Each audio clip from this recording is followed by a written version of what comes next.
Hey, paisanos! I was very confused by being called that. And this is the second time today that it has taken me off guard. I think it means friends. I looked it up. It's a peasant of Spanish or Italian ethnic origin. So Mario shows up and he says, "Hey, peasants!" Maybe it has evolved to take on a different meaning, but that's not the first thing Google told me. Okay, well, hi everyone. Welcome to Super Breakfast Friends Club. Sorry about calling you peasants. I didn't know. I learned it from watching Mario! Shut up. I'm telling you, we need to stop swapping brains because you're leaving too much brain goo in my brain goo. My brain goo is brain gooed. That's a bad one. You're gonna keep it in. You know I am. I need to remember to introduce ourselves.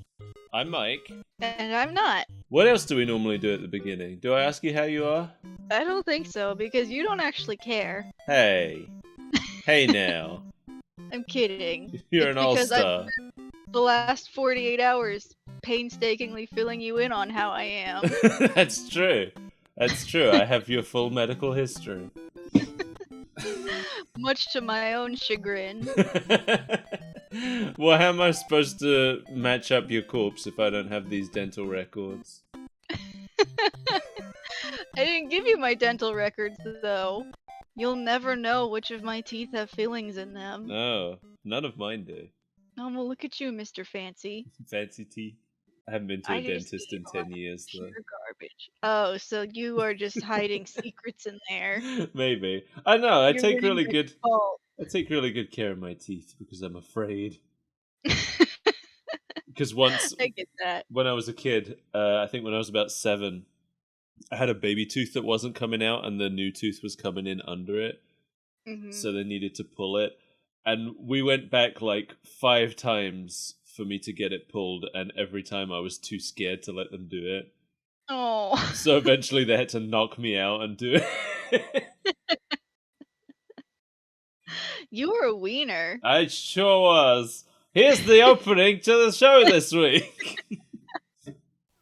Hey, paisanos, it's the Super Mario Brothers Super Show!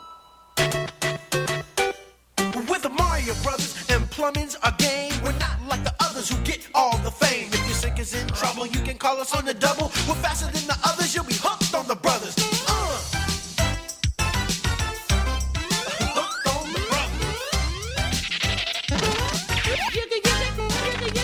Yo, you're in for a treat, so hang on to your seat. Get ready for adventure and remarkable feats. You'll meet Koopas and Troopas, the princess and the others. Hanging with the plumbers, you'll be hooked on the brothers to the bridge.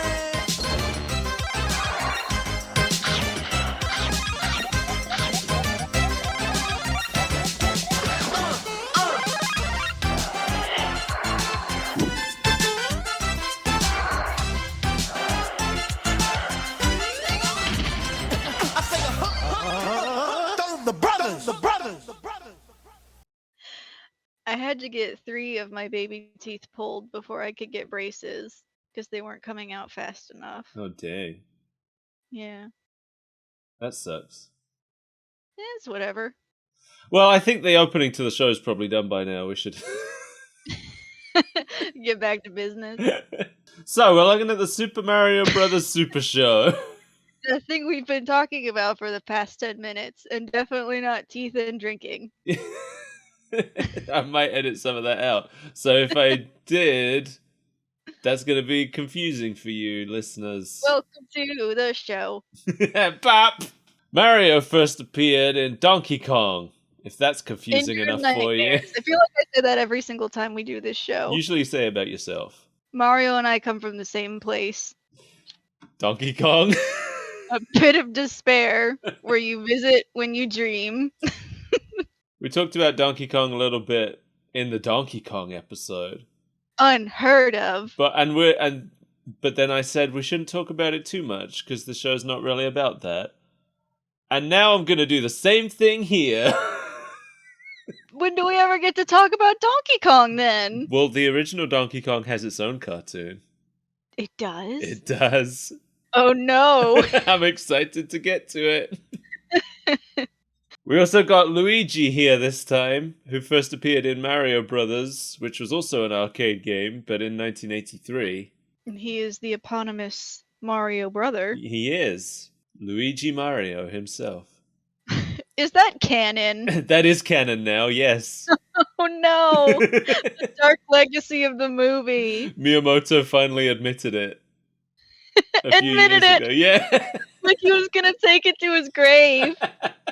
Well, he denied it at first. The first time that he was asked in an interview, he denied it, and he said, no, that was just a joke for the movie. And then he said that in the games, Mario and Luigi don't have a last name, just like Mickey Mouse. And I'm like, but Mickey's last name is Mouse! You just said it! What if he just got tired of people asking him if that was their real last name? He's like, yeah, whatever. Yeah, he finally, I think it was in an anniversary thing where he finally said that their last names are Mario, and Luigi Mario. So that's What's canon Wario's now. last name? Wario.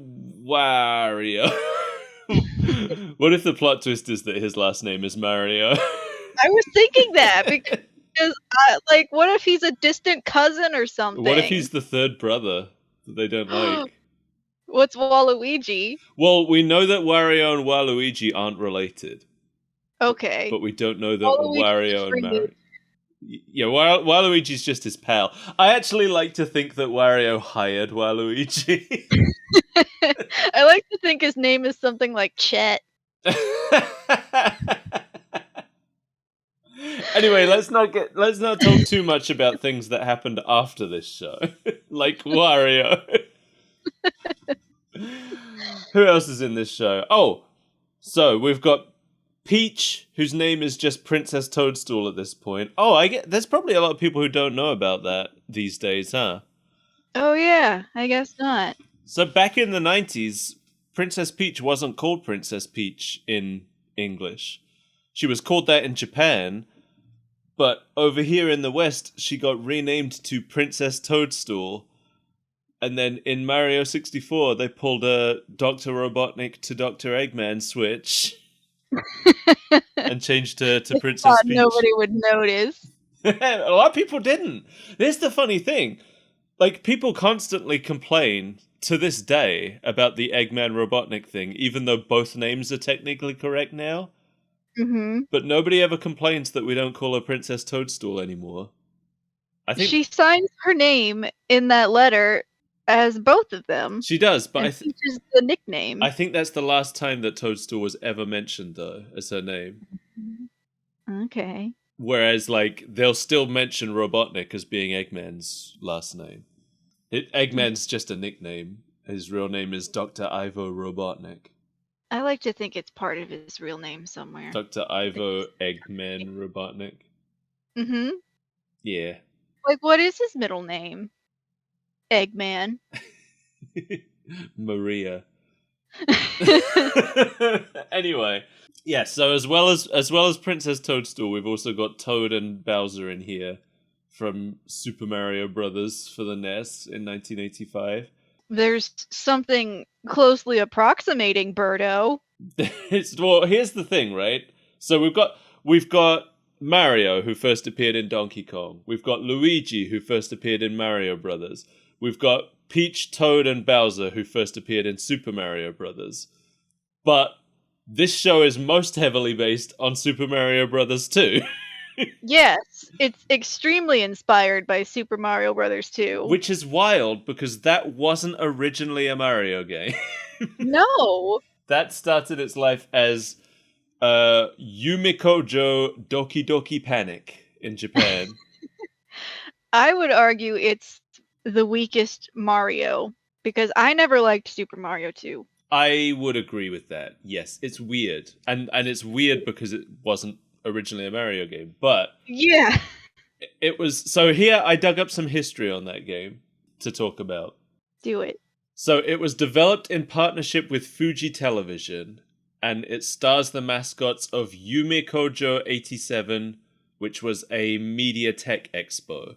Yume Kojo meaning Dream Factory. Okay. It was when it came to bringing the game to America, obviously it's mascots of a Japanese TV station. You can't just release that in America. What if America found out Japan is real? Exactly. So they It's not just the repurposed thing it. that haunts us at night. But they had another problem, which was that Japan had its own Super Mario Bros. 2, which was basically a harder version of Super Mario Bros. 1. And Nintendo America thought that the game was too difficult and too frustrating for American players. I have never played the original Super Mario 2, and I want to. I have played it because it was included on Super Mario All-Stars as Super Mario Bros. The Lost Levels. Oh. So Was it everything you dreamed and more? it was fine. It is pretty hard. I think it's worth trying if you've never played it. I I'm think down. you know what? I think it's on the Switch. I think it's on the Switch thing if you want to try it. Oh boy. I always forget I have a Switch. I'm not sure if the NES version is on there, but I'm pretty sure Super Mario All-Stars is on the SNES section. If you want to dig it out and have a little look at it. But Maybe I will. it basically is like a difficult, frustrating version of the first Mario. It's got a few new mechanics. It's got the poison mushroom. And Ooh. I think it's the first game where Luigi plays differently from Mario. You got that jump? Yeah, he's got his higher jump and he's got less traction, I think. He's so floaty. Japan did eventually get our version of Super Mario Bros. 2, but it's called Super Mario USA for them. When Mario went to America. Yeah. But that's the funny thing, like so many of these characters, they have all been completely adopted into Mario canon now, but a lot of these characters like Birdo and Shy Guys and things like that, they weren't created as Mario characters. Interesting. They were created for Doki Doki Panic. I guess I didn't realize that Shy Guy wasn't, like, in the first Mario. No, Bob Om as well was a Doki Doki Panic character. I did not know that. It's- That's bananas. It's wild, huh?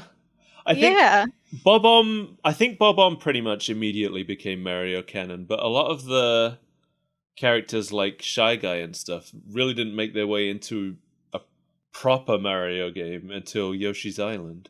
Which we were talking about earlier. Which, 'Cause yeah, the theme song slaps. this theme song does slap. So anyway, this show's kind of confusing because of that. I'm sorry, because of that? And not the live action segment? Yeah, well, there's a lot of reasons this show's confusing. The show first aired on September 4th in 1989. Ooh. And it aired in first-run syndication again, a concept we've mentioned a few times. Yes. Which means that, I guess... I'm still not fully clear on it, if anybody wants to correct me if I'm completely wrong about this. But my understanding of it is that meant it was for sale for people to show. And it wasn't on any specific channel, it was just shown on whatever channels wanted to pay Somebody for it. put it up at a garage sale, Yeah. and you can haggle to get it. That's how it works. And then you can just air it on your channel, even if your channel is something that you're producing from your basement and airing to the living room. I would love to do that, but that is a passion project I do not have the patience for. Or the money. It probably still costs a lot to license the shows. That's true. Oh, license. Are we talking about licenses? Oh, we're just talking about making... I'm talking about pirate television Oh! from downstairs to upstairs. That might just be called watching a video. That takes away the mystery, Okay. the broadcast, and the fun commercials I'm going to create and insert. So they only made one season of this show, kind of. It's confusing. Everything about this show is confusing. So let me explain. There's one season with 52 episodes, but they also made a Super Mario Bros. 3 show and a Super Mario World show that are kind of considered to be part of this show, but are also separate shows. I mean, that checks. It's weird. It's weird, I guess, but it's kind of like when a show gets revamped and it's like a new art style, Yeah, I but it's guess. still technically the same canon. I guess so. It's kind of like when Pokemon makes its new generation, I guess. Yeah. This show was by Deke again.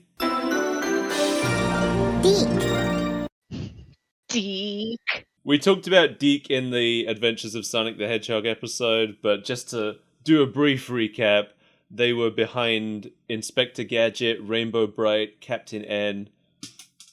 I dropped a badge. The various Sonic cartoons. A badge? What kind of badge? Well, it was just like the back from a pin. You know the backs that you put on. I do. Yeah, they made all the Sonic shows, and they made The Legend of Zelda. Which we get a sneak peek of in this episode. We do, and you know what? I've got something to explain about that, but let me just... So, apparently, the Deke CEO, Andy Hayward, spent a year trying to convince Nintendo to license characters to them. The original concept for this show was the Super Mario Bros. Power Hour. Mm-hmm. It would have been an hour-long block featuring several NES game shows, and they had concept arts for Super Mario Bros., The Legend of Zelda, Metroid, Castlevania, Double Dragon, and California games. California games? Are you kidding me? California games. How do you make a TV show out of that? I don't know. I would love to see the concepts. Sports. If the concepts are out there, I really want to see them. I couldn't find any, but I want to see them. But yeah, of all of those, only Super Mario Brothers and The Legend of Zelda got made. They made a Double Dragon show way later, but it didn't use these concepts, apparently. I'm super interested in what that Castlevania cartoon would have been. Me too. And we might, when we look at Captain N, I don't know for sure, but we might get a little sneak peek in Captain N, because Captain N has Castlevania stuff in. Okay. And I don't know if it's at all related to this concept. If it is, I will say now that I think you would have been disappointed. Or, well, it depends what you're hoping for. Are you hoping for an accurate Castlevania show? No, not at all. Because okay, maybe you would be then. Legend of Zelda, I know it's just kind of the idea of these characters in a setting that we're already something familiar with. Yes. And have you ever when I talk about watching this Castlevania, I know it's going to be similar ilk. Have you ever seen Captain N? No. Okay, I'm looking forward to showing it to you then. The Captain N version, because Simon Belmont is a main character in Captain N. He's one of the main cast. Okay. It is not Simon Belmont. Same goes for Mega Man. Mega Man is also one of the main cast. I do not recognize him as Mega Man. So this show aired every weekday, but on Fridays they showed a Zelda cartoon instead.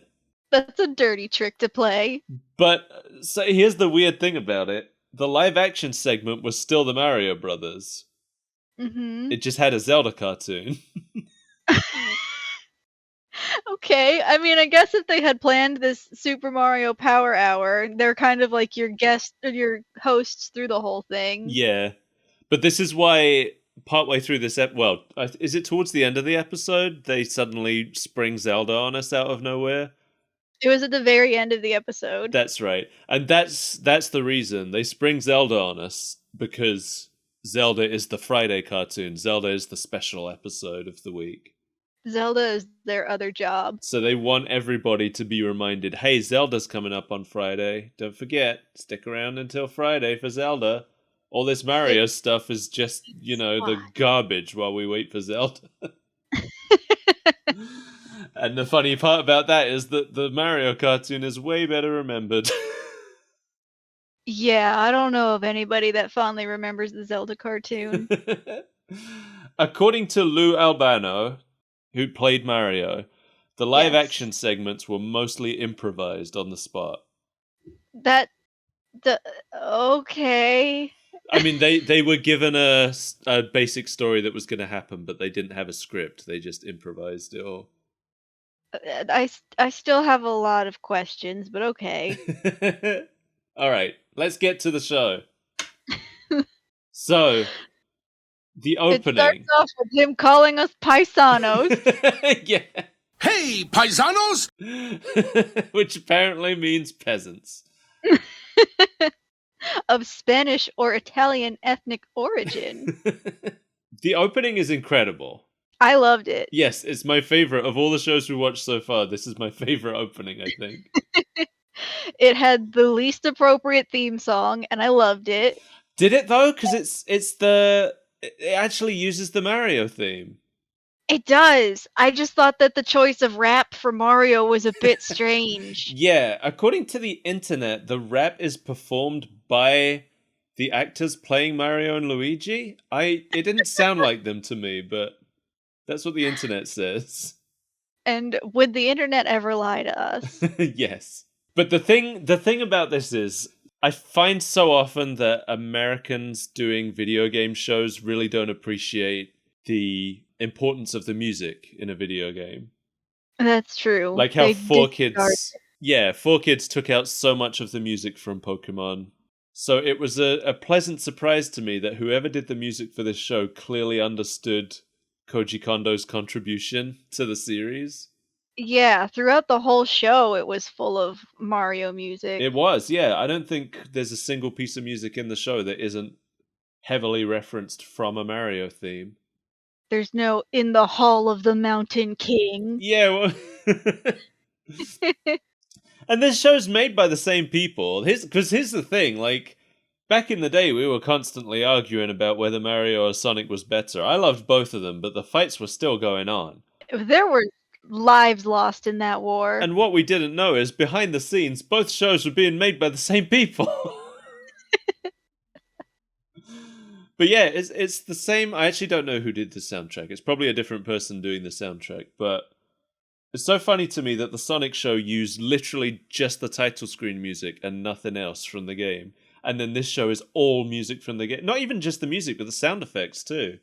Yeah, pretty much every action they take has a related Mario sound effect. Yeah, including the live action versions.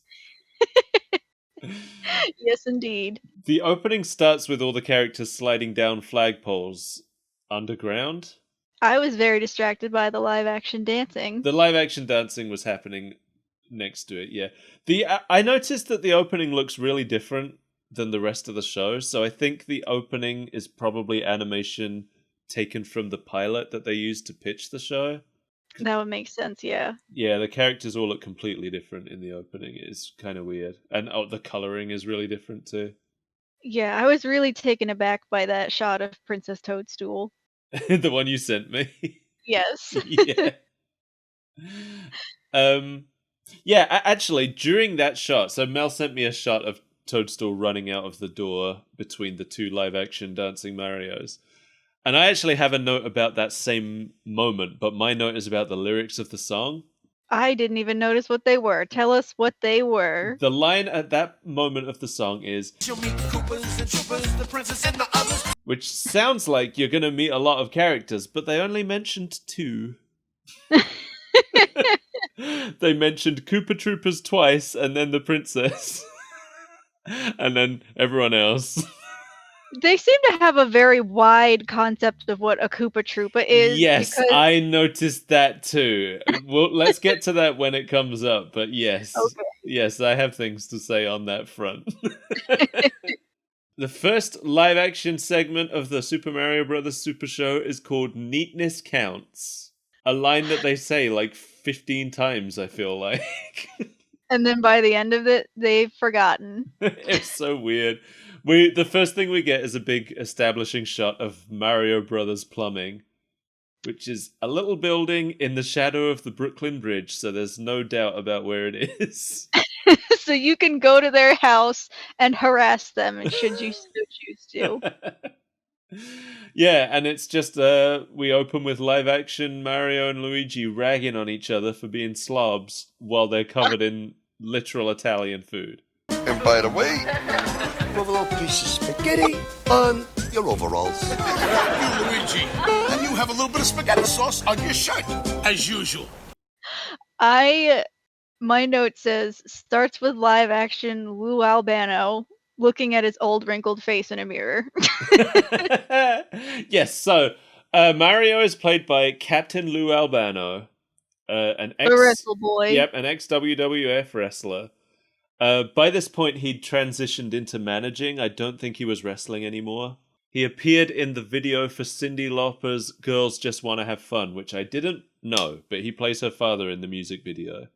That's incredible. Yeah, he became really good friends with her and appeared in 3 more of her videos over the years. And they also did tragedy work? No, they also did charity work together.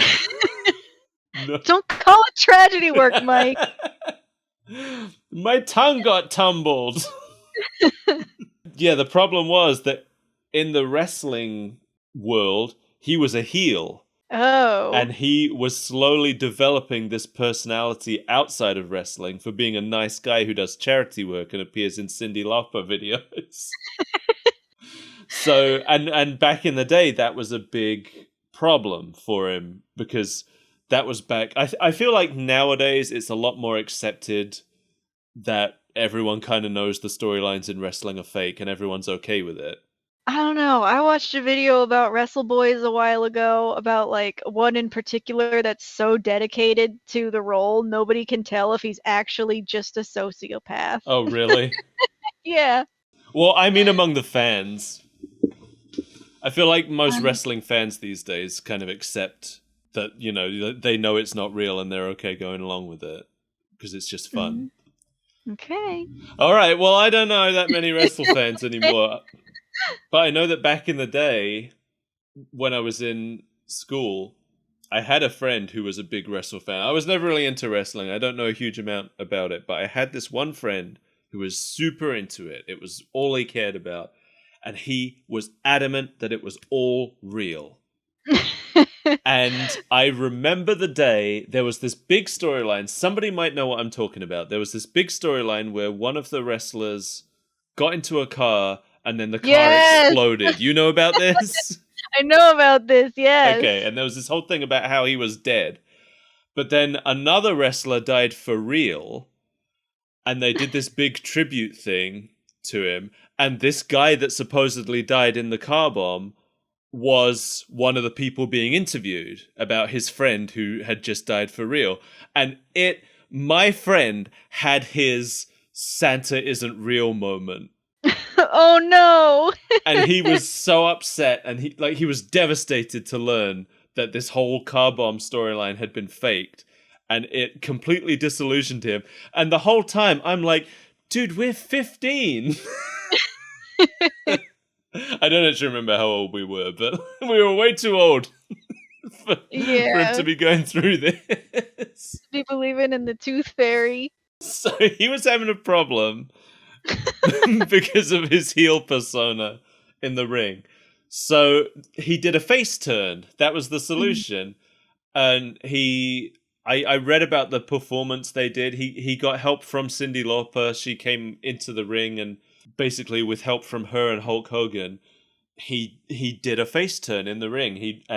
This sounds incredible. It's really good. You should look it up. And it turned him into a crowd favorite for the rest of his career.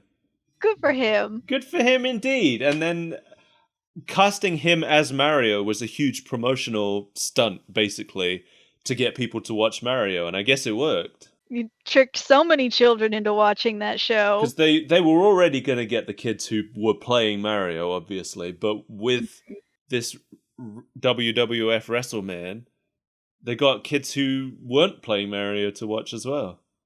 Kids that were too busy watching the Wrestle Boys. Exactly. Luigi is played by Danny Wells.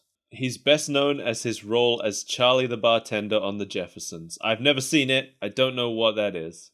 No, I can't contribute. He had small roles on Batman the Animated Series, Johnny Bravo, and Real Ghostbusters. That's all I can really tell you about Danny Wells. But I really like him as Luigi. Me too. He's really good. This Mario and Luigi, for people who play the modern games, they are very different. Yeah, I have a note about that because they are very contentious with each other.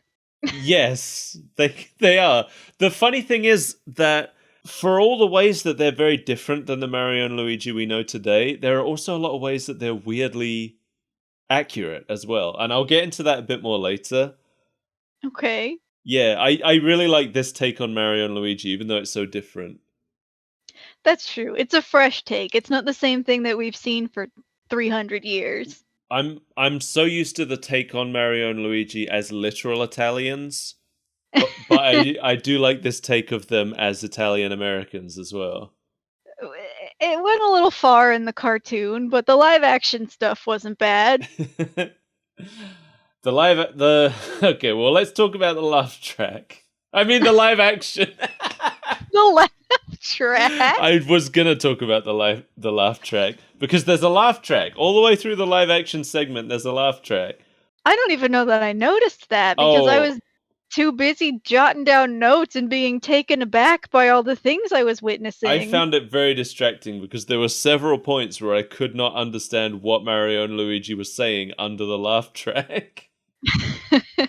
Because there are a couple parts where they mumble, and the thing is about this, the live action stuff, I don't know, it's not funny, but it is fun.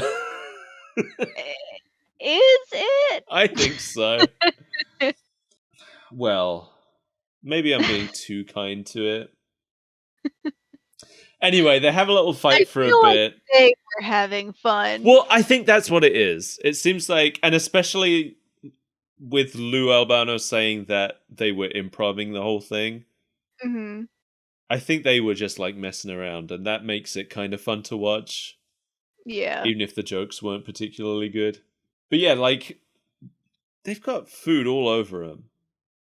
They're like, yeah, okay, Mario's got spaghetti on him. We get it. He's Italian. It wasn't just spaghetti. It was like a piece of dried spaghetti. Like a stiff noodle that had never been cooked just stuck to him. And Luigi had the pasta sauce on him. Yes. There's a lot of food talk. And I guess, there's a lot of food talk in modern Mario as well, but it felt more egregious in this show. It was, yeah, because there was food all over the floor of this place. It was in every chair. So while they're arguing with each other in the bathroom, somebody, what did they say, hello or something? Something like that. Hello? Hello? I didn't say hello. Well, I did. Over here. And it turns out that Nicole Eggert is in their medicine cabinet. I wrote that she appears from behind the medicine cabinet like the Candy Man. So they open up this medicine cabinet and they see Nicole Eggert. By the way, I'd never heard of her. Yeah, what is she in? She is from... I looked her up. Mario and Luigi, when they see her, they know who she is. They tell her that they watch her show all the time. As far as I can tell, she's never headlined a show. So, but she's been in a show. All I can figure out when they say they watch her show all the time, I assume they're referring to Charles in Charge because she was a part of the main cast of that from season 2 onwards. Okay. Maybe. I've never watched Charles in Charge. Me neither. And that, I don't know why, but my brain immediately went to Dunstan Checks In. I was like, that's an interesting choice. I'm only aware of Charles in Charge because of the one Scrubs episode where Ted's band performed the theme song. Charles in charge of our days and our nights. Charles in charge of our wrongs and our rights. Shut the hell up, Ted. It's morning. You loser. I've met Ted's band in real life. You probably told me that, but this is new information to There's me. a photo of me with Ted's band on Facebook, I'm pretty sure. Anyway. Yeah, she was a main cast member of Charles in Charge from season 2 onwards. She also starred in Baywatch, but that was after this. Oh. Baywatch I seems to be what she's love the mostly idea known from. that Mario and Luigi watch Baywatch. Me too, but they can't be talking about that because she hadn't joined the cast yet. Well, I like to think that when she did join, they were still watching. You know, they could have recorded it in the future. We don't know. We don't know what year this episode is set in. That's true. So, yeah, Nicole Eggert is in their medicine cabinet. Checking the expiration date on their toothpaste. I'm checking the expiration date on your toothpaste. It's very important, you know. My note here is that Nicole Eggert is a yokai. If you have expired toothpaste in your medicine cabinet, watch out, because Nicole Eggert's gonna get you. That just makes me think of Akamanto. Oh, you're gonna have to explain that. Oh, don't worry, I will. It's said that sometimes if you go to the bathroom, like a public bathroom, you'll hear somebody asking if you want the red paper or the blue paper. Oh, If you want the red paper, Akamanto comes in and he cuts you up so bad that you bleed to death or something. what if you And say if you want choose the blue paper? You get strangled. Oh. And like, So what's the I know correct there's choice? I forget what the correct answer is to get out of that, but like there's a couple yokai like that where they will ask you certain kinds of questions. I think Kuchisake Onna is like that too, where that's the slit mouth woman. Yeah. She'll ask you if she's pretty, and if you say yes or no, it's wrong either way, but you have to say something like, let me think about it. All right, well, you're going to need to find out the correct answer to this paper thing before we go to Japan, because I'm not getting trapped in the stall with Akamanto. yeah, I'm not going there. I'm not setting foot in that country until I know the right thing to say to Akamanto. It's not just him you have to worry about. You have to worry about Hanako-san of the toilet. Though I don't think she's not like an onryul or something. She's just a sad All ghost. right, well, you're going to have to provide me with all these. I'm going to be... You know how, like, some people go to a foreign country and they're thumbing through their phrase book constantly? I'm going to be like that with my notes about different yokai. What's the answer? Yeah, you've got a lot of studying to do if you want to get out of Japan alive. So, Mario and Luigi invite Nicole Eggert into their house. And to be honest, I started writing this note. I started writing, if I found a famous woman in my medicine cabinet, I would not invite them into my house. But then I was like, no, I probably would. Like, what else are you going to do? She's already in there. Right, she's half in the house anyway. How much more in can she be? She's inside the medicine cabinet. I thought it was very strange because she initially says that she's checking the expiration date of their toothpaste, but apparently she did come there with a purpose. That's right, and she has a newspaper. A giant newspaper. With the front page of the newspaper, the biggest headline on the front page of the newspaper is declaring the Mario Brothers the best plumbers in Brooklyn and the world. Well, it says right here that you two are the best plumbers in Brooklyn and quite possibly the world. And it does say, and the world. And I couldn't understand, this is the bit, I couldn't understand Luigi under the laugh track, but I think that he mumbles something implying that the newspaper editor messed up and accidentally printed their ad on the front page. Oh. I think that's the joke there. I gotcha. I didn't pick that up at all. It's pretty funny if that's the intended joke, but again, I couldn't quite understand what Luigi was mumbling. So it's either extremely funny or very dumb. Or possibly both. And Luigi says, so earlier in the episode, they had said neatness counts, which is the name of the episode. Then Luigi prompts Mario to repeat it. He says, What do we always say, Mario? and Mario responds, Hey, you slob, that's my pizza. and I liked that. There were a couple good jabs every now and then in this show. Just Yeah. because it was so strange and so stupid. I was like, all right, Mario, I'll give you that one. He really doesn't look like Mario, does he? Not at all. I was struck by neither of them really look like Mario and Luigi, but you just kind of buy that they are. But one thing that I learned is that Lou Albano actually is Italian American, so Yes, he's got that going for him. he used to fight in a team called the Sicilians, I think, or something. Oh. That's something I came across. You're gonna say that's something I came up with. Something I came up with in the spot. So I guess does she ask for a demonstration or do they just offer her one? She comes there because she needs her kitchen sink fixed, but she doesn't have time Yes. because she's on her way to a party. That was weird. Yeah, why not go after the party? Or when there's no party anywhere on the horizon and Yeah. you actually have time for this errand you're running.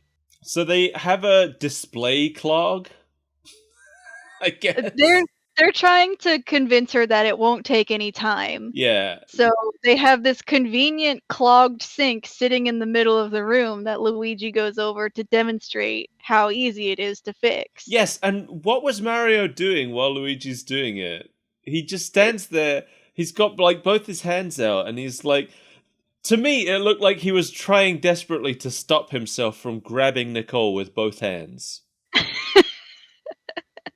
But I couldn't figure out what he was actually supposed to be doing. I have no idea. Maybe he's trying to stop himself from running over and doing it for Luigi. Maybe, but he does that Which then he ends anyway. up doing anyway. Yeah. The whole time they're down there talking, they're both mumbling, but I couldn't hear a word of it because there's so much music and sound effects and canned laughter going on. Yeah.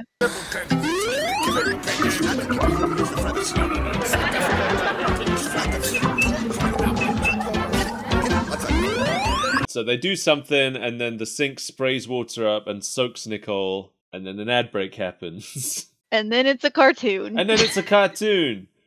And when the ad break happens, it plays the Super Mario Brothers 2 slot machine sound. If you stay tuned, it'll sure be neat. Yeah. And I was like, oh yeah, that's the one. So the animated segment has its own theme song that's slightly different from the opening theme song. Yeah, it's an opening within an opening. Yeah, and it's got different lyrics. Yo, it's the Mario Brothers, and plumbing's the game. Found the secret water, so we're working on the drain. Lend the princess a hand in the mushroom land. Turn the action with the plumbers, you'll be hooked on the brothers. Now, evil Koopa and his troopers are up to misbehaving. They kidnapped the princess, mushroom land needs saving. Abusing and confusing, everybody discovers they can't help but be hooked on the brothers.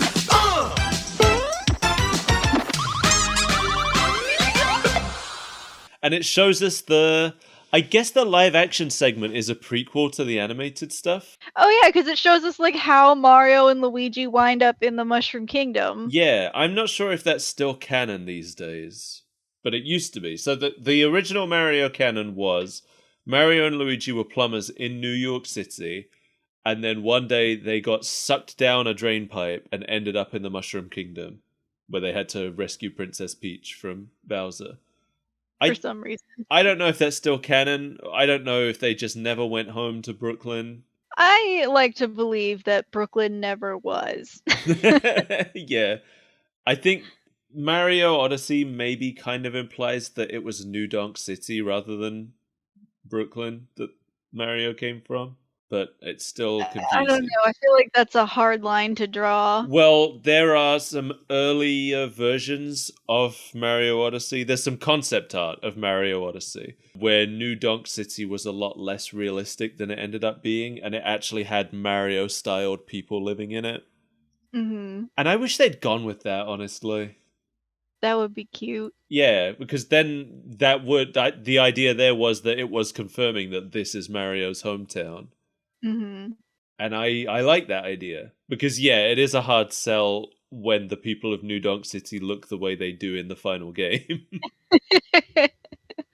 When they look like terrifying homunculi in the world of cute big-eyed Mario. Yeah. I mean, I'm on the side of I actually like the super realistic I like place. it. I'm just saying if you put them together and Mario is supposed to yeah. be normal. But I also find it kind of hard to buy that Pauline is from there because she doesn't really look like any of those people either. No. I think she was born elsewhere and immigrated to New Donk City. Yeah, you're probably right.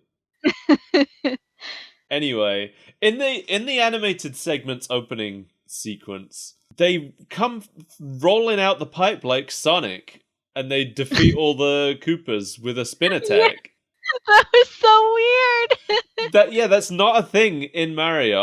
I think until Mario Odyssey, that wasn't a thing. And So who stole it first? yeah, it felt to me like the writers mixed up the games and put in a Sonic thing.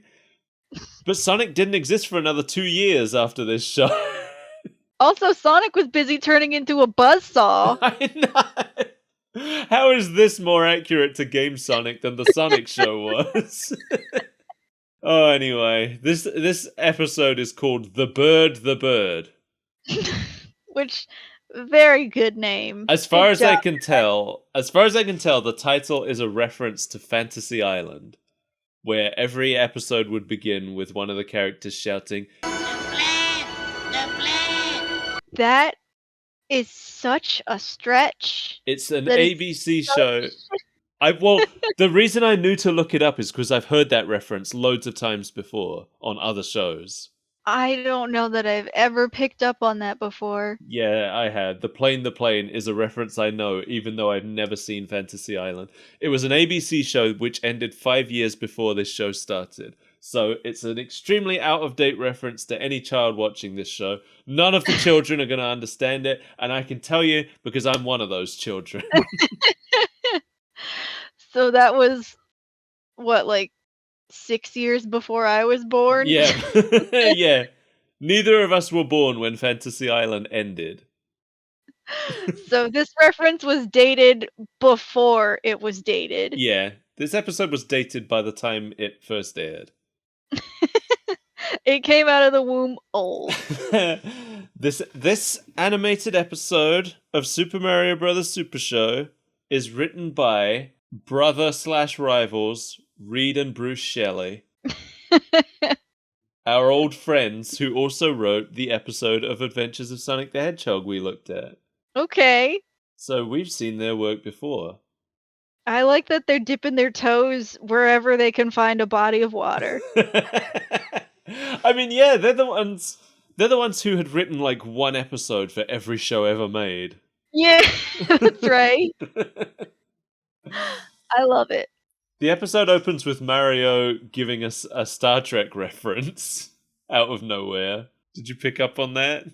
I don't believe that I did, no. It opens with him saying, Plumber's Log number 101, the land of ice. it's a Star Trek reference. Yes, it is. That is unmistakably a Star Trek reference. And apparently every single episode opens with that, so... So they're carting Princess Toadstool around on a sled Yeah, they are. in a frozen wasteland. Yes, the land of ice. I assume it's World 4 of Super Mario Bros. 2, because that's like the only ice place that existed in Mario canon at that point. I can safely say that I never got that far in that game. No, and that's why you didn't recognize the enemies that we're going to see. And also, neither did I. I had to look them up. He says, Me and my brother Luigi had just rescued Princess Toadstool from King Koopa, and we're looking for the magic that would set her kingdom free and get us home to Brooklyn. Yeah, just nebulous magic. Yeah. Don't know what it is, what it does, where it comes from. you know, the magic. It'll fix everyone's problems. What is it? It's the magic. Immediately, in the foreground, while they're walking around in the middle distance, Birdo shows up flying around. Flying around! Birdo. Yeah, purple Birdo with these pathetic little membranous wings on her stumpy arms. I couldn't even see the wings at that point. Maybe they didn't draw them yet. Here's But the thing. I know she's called Birdo, but even here, this is like clearly a lizard creature. Yeah. I think there was a disconnect here between the writers and the artists. I think the writers wrote this seeing the name Birdo, but not having seen what Birdo looks like. That would make a lot of sense, yes. Yeah, for everything in the episode. Because later on in the episode, well, we'll get to it, but... Yeah. Yeah, I think I know what you're referring to. Toad, I noticed, is the wrong colors in this episode. Oh yeah, they're inverted. Yeah, he looks like a fire toad or something. Yeah. Not only are his mushroom colors inverted, but his clothes are only red and white, which they aren't normally. They're usually like blue and he's got brown shoes. And I went back to the opening and looked, and his colors are correct in the opening. That's weird. So, and I think his colors are correct in later episodes as well. But it's just this one that they were asleep at the wheel. It's just this one, and it's not like it just happens in one shot. It's the full episode. He's the wrong colors. Yeah. Toad does some weird things in this episode. His colors were the last thing I noticed. Toad here is played by John Stocker, who has a huge filmography. Things that stood out to me are he played Beastly in Care Bears. Now, I really like the Care Bears show, the original one. I went back and looked at it a few years ago and realized that it's probably responsible for a lot of my taste. That's hilarious. I like it for the same reasons I like Kirby, basically, because it's got a lot of these bright colors and nice shapes backed with really spooky, scary stuff that just shows up out of nowhere, and I love that. Like my aesthetic, except mine tends to border strongly on spooks. Yeah. It also has a really catchy theme song. Don't you dare. I'm sure I did it. Let's do that Care Bears countdown and send a wish out through the air. And send a wish out through the air. Just do that Care Bears countdown. Just when you need them, they'll be there. Just when you need them, they'll be there. Don't be afraid when clouds are brewing in your heart. I just started laughing because you said Beastly, and I immediately thought of the movie. Oh. Yeah. Anyway. He also played Stay Puft in Real Ghostbusters. He played Cutlass in Donkey Kong Country. We haven't seen Cutlass, but I'm sure we'll have a look at some point. We'll take a peeky peek. He played Captain Clog in Redwall. I don't know if that means anything to you. It does not, I but didn't- it's been a long time since I've imbibed in that series. Same, and I don't think I ever saw the whole show. We just had like one tape of it, I think. I think I only ever saw a handful of episodes. I was more the books because I don't know. I feel like they weren't playing on a channel that we had. Yeah, I think it was. I'd never seen it on TV. I only ever saw the VHS tape we had. Yeah. He played Max's dad in Beyblade. Max is the blonde kid. I love how often things like Beyblade and Bakugan come up. I know. Way more than I expected them to. And he played the mayor in Mona the Vampire. Okay. I did not like Mona the Vampire, but there you have it. I don't know what that is. Mona the Vampire was like Rugrats. You know how Rugrats did a lot with like the characters' imaginations? They would imagine things Yes. as being something that they weren't really. Like the Backyardigans. Mona the Vampire was like that, except the kids were a lot older, so you worried a lot for their sanity. You mean like a Doug Funny situation? Yes, basically. But it was real, like, she would get really scared about things that clearly weren't real to anybody who was thinking about them. And in Rugrats, that works because they're babies and they don't know what's real and what's not yet. So they can spend a day thinking that they're trapped in the mirror world, and you don't worry for their sanity because they're babies. Mm-hmm. But Mona the Vampire would go through the same kind of stuff. But she's like more 12. Like paranoid schizophrenic hallucination. Exactly, yes.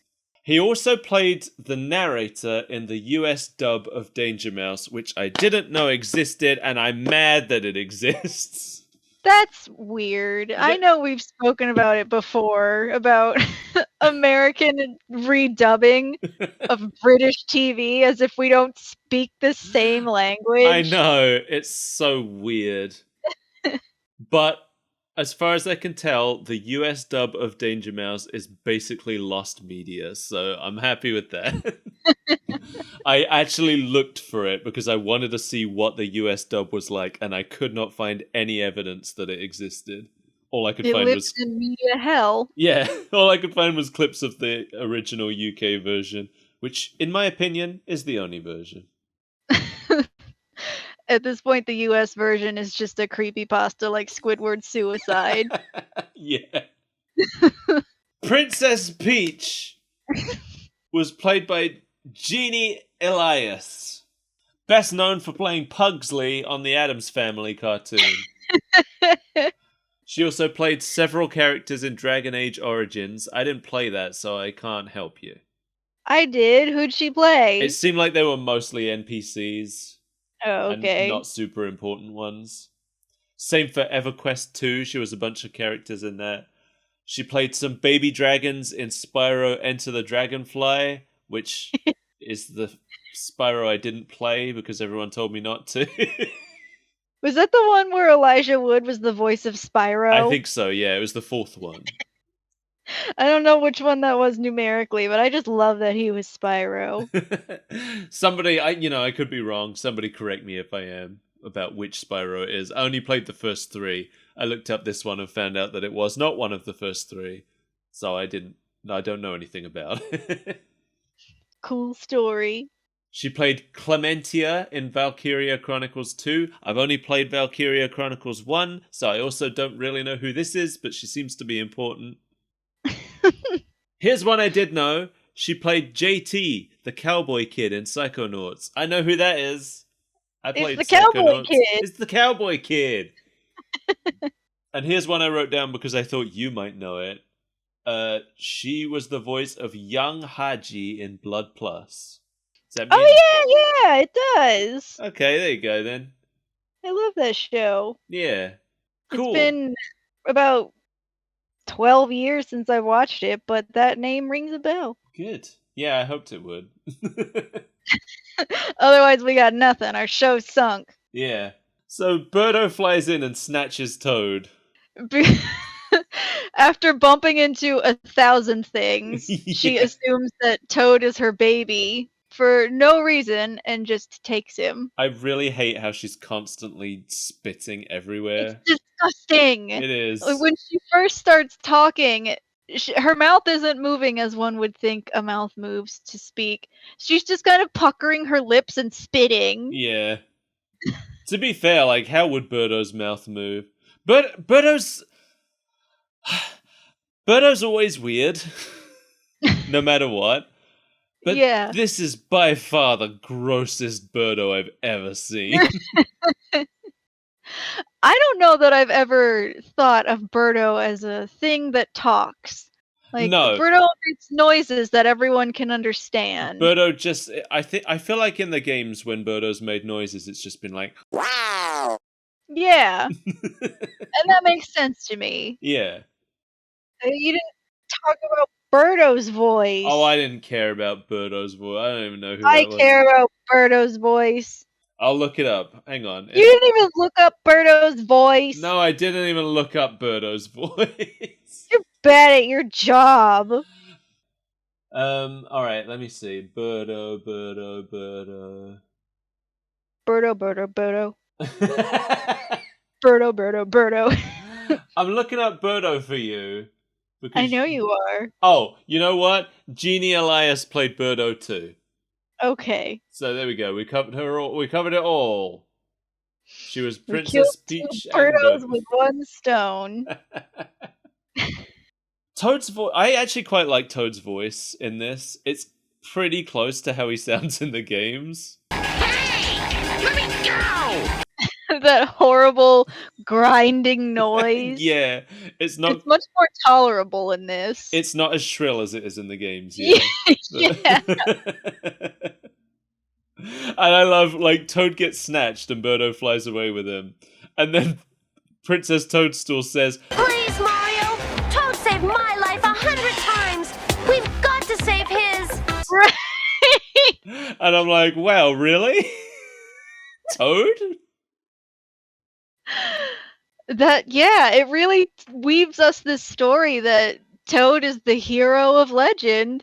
Yeah, I guess that this story is supposed to take place just after Super Mario Brothers 2. Where Toad saved her life Well, 100 no, just because, like, Mario and Luigi have just saved her from Bowser and they're Oh, I bringing her see. around. Yeah. But yeah, the Toad we meet in the game is just a hostage.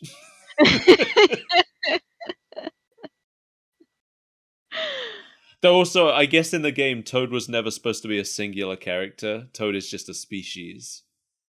So Yeah. in this show, Toad is a singular Toad. And yet, there are multiple Birdos. Yes. Multiple birds, oh. Because at one point, Princess Toadstool says, the Birdo. Like, Yes. there's others to be worried about. Yeah, that Birdo, Snatch Toad. I noticed a couple times, yeah. Look! The Birdo took Toad to the highest peak! This Birdo isn't a singular character, it's just a Birdo that's causing them trouble today. Which is funny, because so the Birdo that's taken Toad is only ever referred to as Birdo. Mm-hmm. But her baby Birdo has a different name. It's called Cheepy. I don't know. Me Birdo neither. politics are above me. So they decide they're going to chase after Birdo and rescue Toad, and Luigi is too scared to go. And this is what I was talking about. Luigi in the animated segment, other than his voice, is completely accurate to the Luigi we know in the games today. Because he's a wiener. Yeah, he's a wiener. He's scared. He doesn't want to have adventures. He says, I can't! I'm allergic to mountains! and that's why he can't help them. He wants to go home and sit and hang out at Mario's pad, writing in his diary about how scared he is of ghosts. But he does have adventures at some point when he's off on his fun adventures in the 1,000-Year Door. That's true. Every time you come back, he has a new story and a new companion. I love the one time when he's got a blooper and the blooper is like red and you speak to him and he's like, I didn't used to be this color, but Luigi dropped me in a volcano. And now he's like cooked. So see, he goes out there and he does stuff sometimes. He does. He had to collect the marvelous compass pieces. That's right. I Yeah. forgot about that. I would love it if they did a Paper Luigi and we actually got to play through that story. They'll You need never to do pitch it. that. They'll Pitch never do it. No, they don't I do know. real Paper Mario I games anymore. know. I'm We sad talked about it. this because we're both so heartbroken because that series was so good. I know. I want a true Paper Mario 3.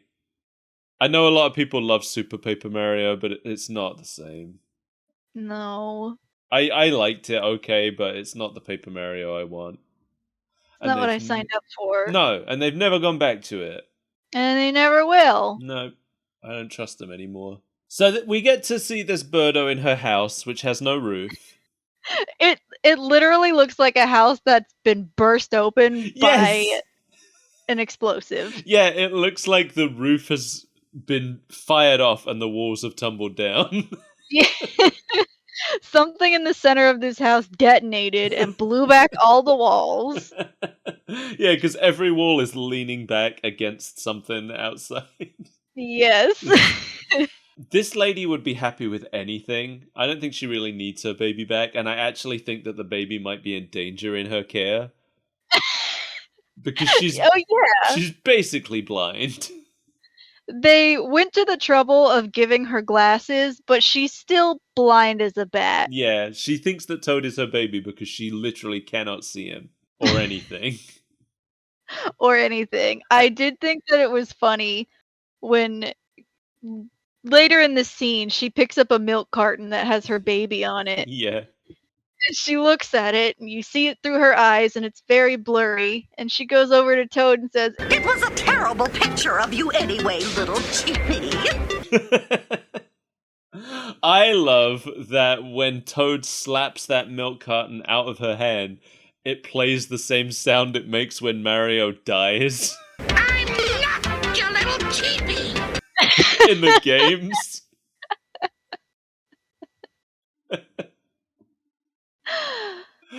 That really made me laugh. Yeah, we're getting a lot of music from the games. A mixture of Super Mario Brothers 1 and 2 music. But like I said, I think it is every song in this show comes from the I game. think so too. I didn't notice anything that wasn't blatantly Mario. No. This is the point where Mario just yells, Buster Power! One of a couple points. yes. I'm almost surprised that it wasn't preceded by a da-da-da-da-da-da! You take that out of my head right now. You know how I feel about Scrappy Doo. No, it's in there now. Oh god damn it. This is where those enemies show up. Yeah, those two sheet ghosts. Yeah, the sheet ghosts. Do they ever? I don't think they ever said their names in the show, huh? I don't think so. So I had to go and look up a list of Mario 2 enemies. I was fairly certain they were from Mario 2 because I know all the Mario 1 enemies. They weren't Dupla ghosts. No, they because weren't. that came way later. They do look like Dupla ghosts. I see why you thought that. But no, these are flurries. They're Okay. little snowmen dudes from Mario 2. They don't really look like this. Oh, okay. Why did they turn into sheet ghosts? I don't know. But yeah, so I don't think they even had the buttons in the show. There was one shot where they had the buttons. I don't think I even noticed that. I know there was one shot where they vaguely had the same shape. Yeah, the shot when later on when they show up to tell Bowser that Peach and Mario survived, they have those buttons because I noticed it. And the fact that I noticed it there makes me think that they didn't have them at any other point. Yeah. But yeah, they do look more like sheet ghosts than flurries. So I was very confused by the fact that Koopa lives in like the Crystal Palace. Yeah, I think he just lives pretty much wherever they need him to for the episode in this show. Yeah, But that's yeah, kind of the gist I got. this is where Bowser shows up. In this show, he's called King Koopa, which is his Japanese name. And I'm willing to allow that because he does not look like the Bowser that I know and love. Yes. So the standard Bowser design, where has the kind of yellowy orange skin and red hair, didn't come into use until Super Mario Bros. 3, apparently. Oh, okay. So Bowser's look here is based on his Super Mario Bros. 1 sprites. And I think also they put in some elements of Wart, the enemy from Mario 2. I know the enemy, but it's not coming to my mind right now. He's a big frog guy with a crown. Yeah. But yeah, the King Koopa that we get here feels like a mixture of Bowser's old sprite and Wart to me. Yeah. He's not the fellow that we know and love. No, he doesn't have the red hair. He doesn't. He's completely green instead of like our normal Bowser is mostly yellow. I feel like Mm-hmm. not as lovable. I've wondered a few times whether King K. Rool was slightly influenced by this Bowser look. I did kind of get that impression, yeah. I think it might just be a coincidence, but they do I'm have sure a it similar is. vibe. When you make a big reptilian overlord. For sure, yeah. So Koopa is played by Harvey Atkin, who is best known apparently for playing Sergeant Ronald Coleman in Cagney and Lacey. and a recurring judge in Law and Order. But here's something that excited me because I did not know this. Harvey Atkin was the voice of Sam in the Sam and Max cartoon. Yeah, Holy jumping jack smelt in a rented hamster suit. We're on our way. That was you-know-who, Max.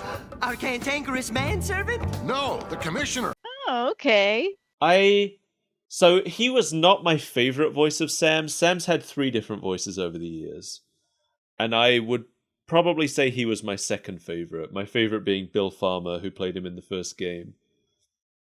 But whenever I read the comics, for some reason, against my will, it's Harvey Atkins Sam that comes into my head when I read those lines. So maybe... I only know the one Sam. Which one did you know? I know the one from the original games. Oh, okay. Because you've sent me clips from it before. He's a good one. I really need to properly introduce you to Sam and Max, because I know you'll love it. Yeah. It's in a lot of ways, it's very similar to how we write. I know, because I know that you just stole the writing style and made it your own. Yeah, but you do it too, and you haven't even experienced it. That's because I stole it from you! No! No, I disagree. You have your own distinct style.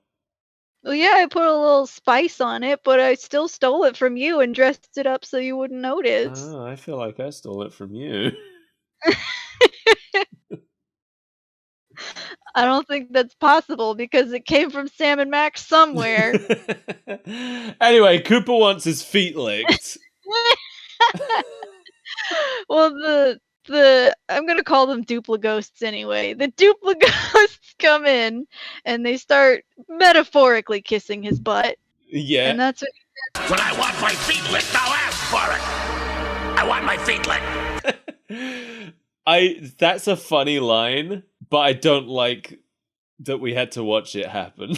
it was uncomfortable. It sure They was. were very enthusiastic. Yeah, they sure was. And here's a bit that confused me. So this is you started bringing this up earlier and I cut you off. But now's the time to talk about it. He calls for Koopa Troopers and he gets Albatos. Yeah.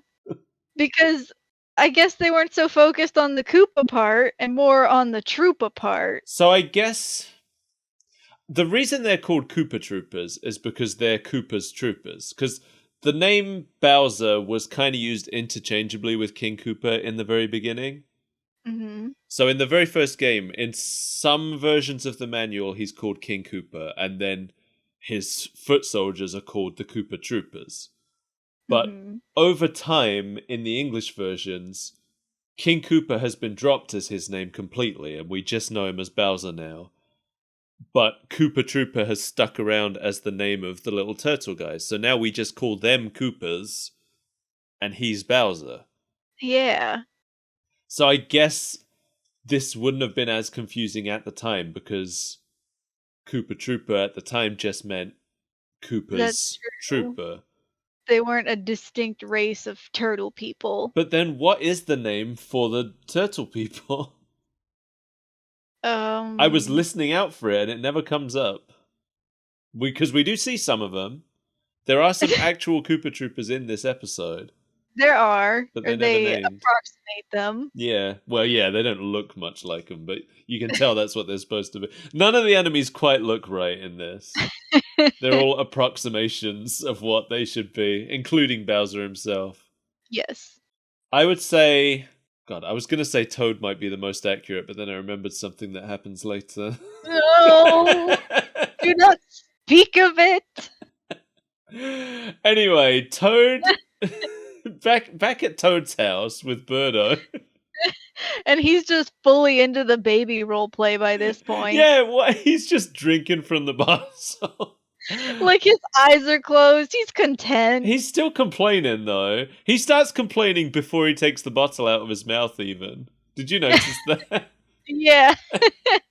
He's already complaining, and then, like, 3 words in, he actually removes the bottle. There were a couple sinking issues, yeah. He says, I But neither does Birdo. Yes, she does. She has those membranous flaps under her arms Those sometimes. don't count. The animators absolutely added those last minute. They're like, oh shit, no, she really doesn't have wings. And that's why I'm convinced the writers didn't know what Birdo looked like when they wrote this. I think it checks out. They just saw the name Birdo and thought, well, that's a bird. Oh. Yeah. I was really enjoying Toad's expressions at this point. I actually really like the way Toad was drawn in this show. Well, for the most part. His face was fun. Yeah. It's time for Toad to get flying lessons. Which is announced to us by Birdo's terrifying cuckoo clock, where a human head is the bird. Yep, that was weird.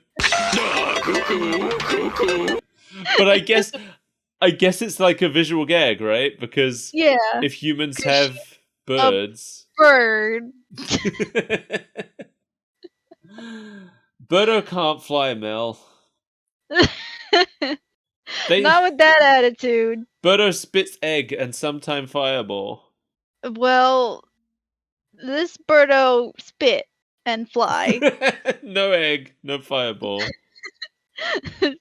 Spit, no egg. The Mario Brothers and the princess are climbing all the way up. And this is the point where I was like, started paying attention to what they were wearing. And they each had one winter accessory, I noticed. Just enough to keep them warm on the frozen mountain. Yeah, Mario has a scarf, the princess has a cape, and Luigi has some earmuffs. Yeah, like nothing that would actually keep you warm. The princess is not like wearing the cape as a jacket or anything. No, it's just on her back. Billowing behind her. But the scarf and the earmuffs on Mario and Luigi I thought were pretty cute. They are cute. I want them to be Smash Brothers alt costumes. Yeah, none of this color swap stuff. We want earmuff Luigi. This is where I got very excited because my favorite Mario enemy shows up. What? Oh, is it Bob-omb? It's Bob-omb! Why is that your favorite Mario enemy? Did you not know this? No, you've kept this from me for 15 years? Well, I've got two joint favorites and they occasionally switch. It's Bob-omb and it's Chain Chomp. Those are my favorites. I do love Chain Chomp. He's so dumb. And then Boo is my second place. You know I love me some Boo. Boo's great. But anyway, these Bob-ombs are not... They're not Bob-ombs. They're not right. No, they have arms and they feel wrong. So I looked up what Bob-omb looked like in Mario 2, and it did have arms. I had a feeling it might have, but at the same time, it's evolved so much over time that it's just incorrect now. Oh, yeah, well, this version is still incorrect. But at least it did have arms back then. Well, if it wasn't the arms, how is it incorrect? Just the general feel of it. Bob-ombs have always had the same eyes that they have now. Hmm. And this Bob-omb has, like, big red rectangles for eyes instead. It was unnerving. I did not care for these Bob-ombs. I kind of liked them still, but not as much. That's just because you're the Bob-omb fetishist. Don't tell people. I can't believe you kept this from me! I just like to be exploded. It's not weird. So the Albatos are flying in and they're tossing Bob-ombs at Mario and friends, who are just kicking them away. Right, it's easily thwarted. They just throw them right back. Yeah, but then some of the Albatos cause an avalanche with their Bob-ombs. And it causes, the avalanche is chasing them down this convenient slope. And Mario says, I hate to run on an empty stomach. like, well, nobody was even talking about your stomach, Mario. He's been spending... We haven't really brought it up, but Mario really brings up food like... He's already brought it up like 10 times by this point, I feel like. Well, yeah, because Italian American only eat food, and that is all. This is the point of the episode where it really hit me what a weird choice this is for a first ever episode. It was very strange. Because this isn't a case like Sonic. Remember with Sonic how I talked about how they aired the real first episode quite late? Mm-hmm. This isn't that. This is the intended first episode. But you're just supposed to have all of this background already, like it's Mortal Kombat. Not even that, but like they're in the ice world. They're fighting all these obscure, weird enemies like Albatross and Flurry. Yeah, I didn't even know what those enemies were, because like I said, I never got that far in 2. No, what a weird... Why not start us in the grass world? With things that we're familiar with Yeah. and know and love. There's Not no- like Birdo. I don't think there are any Goombas in this whole show, though. Ever? Ever. I don't think so. That's wild. I could be wrong. We'll see. But yeah, you can tell that this is the intended first episode because they find a fire flower and Peach explains to Mario what a fire flower is. A fire flower! I'm hungry enough to eat anything. No, it's magic. If you can reach it, you can become a Super Mario and get special fire power that can destroy King Koopa's evil helpers. Which is still bizarre to me, but okay. Actually, now that I think about it, that is bizarre because we've established that this is supposed to take place after the first 2 games. Exactly. And he doesn't know what a fire flower is yet. Although, she explains to him what it is, but then once he grabs it and becomes Fire Mario, he says, I love when that happens. as though... I have that note as well. I actually don't have that note, it just occurred to me. Because I was so taken aback by the fact that he apparently didn't know what a fire flower was, that when he said he loved when it happens, I was like, but it's never happened apparently. Yeah. Also, when she's describing it, she describes it as magic. And that was so weird to me because I've never thought of them as magic. And I guess there's no reason they shouldn't be, but... It just seems like a weird concept in a universe where, even though magic does exist, things just kind of are. Yeah. The only things I've ever really thought of as magic in Mario are things that Kamek does. Yeah, the Magikoopas. Yeah, and things that the Koopalings do with their wands. Yeah. Beyond that, nothing's You know ever it's really... magic because it's a magic particle effect. Yeah, exactly. Because they throw some PlayStation controller buttons at you. That sometimes turn into green shells. Yeah. Also, okay, so she tells him what the fire flower is. But then before he grabs it, he stops to play patty cake with Luigi. Oh, that was so weird. So Luigi's stuck in the snow because they've outrun the they haven't outrun the avalanche. There was a convenient like door to the side that they've all escaped into, but the snow is still piled in and Luigi got stuck in it. So Yeah. Mario pulls him out of the snow. They both do a backflip and start playing patty cake. Yeah, for pasta power. Come on, Luigi. Patty cake, pasta man. Give me pasta power as fast as you can. Pasta power! For pasta power. They're doing patty cake to the pasta man. That's my favorite mechanic in the Mario Brothers games, is when you and Luigi can play patty cake to get pasta power. I don't think I ever got that far because the controls got convoluted with all the other pasta powers you get. Sounds like something that they could have included in a Mario and Luigi game, but they didn't because it's dumb. And racist. Also, in the games, whenever Fire Mario throws a fireball, he throws it. Hmm. I love that when he's melting the ice, Mario just like casually stands and points at it, and just fireballs just unload from his finger. Like it's a Gatling gun. Yeah. There's no motion for each fireball. He literally just points and they pour out. It's so funny. Meanwhile, Bowser's giving the Albatrosses some medals, some double cross medals. Yeah. Because he thinks that this has defeated the Mario Brothers, just getting some snow on them. Yeah. But then immediately after, the flurries come in and tell him that they're still alive. Yep. And he just rips the medals off of the bird. Yeah, and they all look kind of like sheepish about it. And that was just kind of the scene, wasn't it? That was just it. There was really no... I guess the only point to that scene was to let us know that Koopa knows they survived. I guess. But that... And then Well, there was a little then- disconnect for me here, because as Mario, Luigi, and Peach climb out of the snow, there's just a baby Birdo just there, frozen solid in a block of ice. Yeah. And at first they're kind of ignoring it. Like it's clearly there, but they don't pay any attention until it calls out to them. Yeah, because Mario thinks it's insulting him. He says, I'd pay $200 for a nice pepperoni cheesecake right now. Oh, and then Cheapy cheeps. that's And right. he thinks he's calling him cheap. I forgot that. Who called me cheap? I'll pay $300. And then it pans over to Cheapy, frozen like prehistoric man. In a perfect ice cube. It's always a perfect ice cube.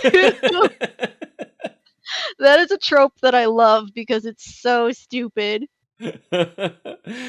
Something about this whole Birdo cheapy storyline just kept making me think of the penguins from Mario 64. The ones that you just drop over the edge. Well, you can do that, sure. I'm kidding. You know I'd never drop a penguin baby over the edge of the map. I don't Usually. know that. So Toad, what? Does he see them down below? No, so He's being carried by Birdo, who's threatening... Yeah. Oh no, Birdo just drops him, doesn't she? yeah, because she's giving him flying lessons. That's right. So she drops, I almost said Birdo. She drops Toad, and Toad screams something about could have at least given me a parachute. The least that Featherbrain could have done was lend me a parachute. He's like, oh, a parachute. And he takes off his head. He takes off his mushroom head and parachutes down. My note here is the implications of this bother me. And yeah, with his mushroom head removed, he just has a perfectly round head with a couple little hairs on the top. It turns out he's just a small bald man. I don't like it. This is not game canon, by the way. I would hope not. No, Just because there's something deeply wrong about it. yeah, in the games, Toad's heads are mushrooms. They are not small bald men wearing a mushroom-like hat. They You are mean mushroom because people. they are Toad's stool? Yes, Wow, I she couldn't poops have them. figured that out. I heard your joke and I'm ignoring it. Good. I really enjoyed how grumpy Toad is. He's pissed off the whole episode. He's just a little grumpus.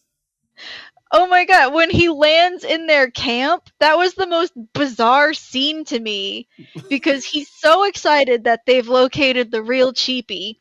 And when Princess Toadstool suggests that they bring Cheapy back to Birdo, he freaks out. He doesn't want to go back there. Hey, it's me. I mean him. It's little Cheapy, the Birdo's real lost baby. Little Cheapy want his mommy. Toad, do you know where his mommy is? Oh no, I'm not going back up there. But it's like, why were you so excited in the first place? I thought this was part of the plan. Like, you give the baby back, she leaves you alone. But he is so against it all of a sudden. Yeah, you know, I really had a hard time finding any interest in the whole Birdo situation. I didn't really make any notes about the Birdo stuff. I did. I was like beyond my initial notes about how weird this Birdo is and how the writers clearly thought Birdo was an actual bird. I'm just kind of like, oh, whatever, lost baby Birdo. I really couldn't. I feel like I related to Toad in this moment. Don't get me wrong, it was an incredibly stupid plot point to have amidst all of this other stuff, but I kind of loved her. Oh, really? I didn't love how spitty and gross she was, but I love real Birdo. I don't know a whole lot about real Birdo. She plays tennis. Yeah. I believe she's the first canon trans character in a video game. Yeah, where does Birdo fall on that? So Because it's I know in Japan, Birdo is a he. Well, no. In Japan, Birdo is a she, but was assigned male at birth. Oh, so that's the canon now? Yeah, I believe that's the canon. It's been back and forth, but I believe the canon is, yes, that Birdo is a trans woman. Okay. Same for... Dang it, what's her name? The Shadow Siren girl in Paper Mario 2. Vivian? Vivian. Vivian is also a trans girl, yes. But it's only explicitly mentioned, I believe, in the Japanese and Italian versions, or Spanish maybe? Italian? Yeah, I don't know why. Either Italian or Spanish, I can't remember. I know there's one European version that explicitly says that that's the case. Because that's the thing, in the English versions, it's never really clear why Vivian's older sister hates her so much. Mm-hmm. In the Japanese version, it's made explicitly clear that it's because she's a transphobe. Oh. So she's constantly, I believe, is constantly like misgendering her and stuff. Rude. It is rude. I love Vivian. She's a cute little spooky girl. I love Vivian too. And she had one of the best powers because she had that flaming fist. Exactly. Oh, okay, no. It's only... All of the European versions retain the transgender stuff, except for the German one. They hit it. It was taken out in the English and German versions, but every other version of the game explicitly refers to Vivian as being a trans woman. In the original Japanese script of Paper Mario: The Thousand Year Door, Beldum insults Vivian by calling her a man. In the English localization of the game, Beldum uses gender-neutral insults instead. So yeah, where in the Japanese version she calls her a man, in the English version she calls her plug ugly.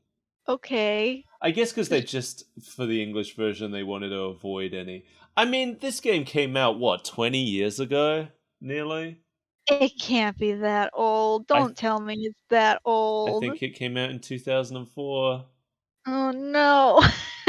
And we're still only now making progress on trans rights, really. And even then, I don't know if I want to call it making progress. We're nowhere near where we should generous. be. Anyway. So Birdo. Where are we? You pick up where we left off, because I don't remember. So they finally get Toad on board with returning Cheepy to Birdo. And so Toad is supposed to run up the mountain, and they're going to keep King Koopa occupied. And I was very confused because I was like, keep him occupied how? As far as you know, he's nowhere near. But then just at that moment, he snowmobiles onto the scene. Yes! Bowser on a snowmobile. That's literally my note here. Just in all caps, Koopa on a snowmobile. And he's being trailed by hundreds of Koopa Troopers and flurries on skis. Going uphill. Yes, and there are Koopa Troopers here in the group, but when Bowser orders the Koopa Troopers to attack, it's just the flurries that go. Yeah, so, like you see a group of Koopas go up, and behind them are the flurries, but you only ever see the flurries do anything. Oh, that's true. The Koopas just disappear, huh? Yeah. I didn't even think about that. I was so focused on the fact that when he orders Koopas to attack, it's the flurries that attack. Because I'm like, this is the point where I'm like, what are the Koopas called? What is going on in this universe? Are they just called turtles in this? I don't even know. I don't know. I can't answer that for you. Anyway, Mario gets bob-ombed, but at first I thought nothing happened. Like, the bob-omb lands right next to him, and it explodes, and when the explosion is done, Mario's just standing there still. It plays the sound effect of powering down. It does. And he It does. his fire Mario powers. Yes, and it took me a second of thinking, because I think Peach comes in and says, Don't worry, Mario. We'll beat him without superpowers. and that's where I was like, okay, oh, he lost his fire power up. And yeah, his colors do revert back to his normal colors. Mm-hmm. And it's actually completely accurate to how it works in the game. I just didn't process it the way it expected me to. So I'm just sitting here like, what, the bob-ombs don't do anything? A bomb explodes on Mario and he doesn't even bat an eye. That's what it looked like. It turns out Mike is just a fake Mario girl. How dare you? How dare you? I'm kicking you off my OnlyFans. You can't do that. That's honest money.